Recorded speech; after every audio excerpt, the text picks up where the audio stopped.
Второй агрегат Рагунской ГЭС в Таджикистане запущен в тестовом режиме, сообщает Таджикта. Точная дата официального пуска второго агрегата, гиганта таджикской гидроэнергетики, пока неизвестна. Второй агрегат, как и первый, на начальном этапе будет работать на пониженном напоре. Напомним, ранее президент Таджикистана Эмомали Рахмон рассказал, что второй агрегат гидроэлектростанции в республике планируют сдать в текущем году. В конце мая после почти 4-месячного перерыва возобновилось производство электроэнергии на Рагунской ГЭС. Ранее профильные ведомства сообщали, что агрегат ГЭС встал на профилактику.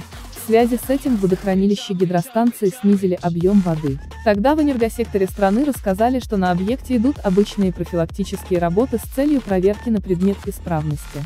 Друзья, не забывайте поставить лайк и написать комментарий. Всем успеха!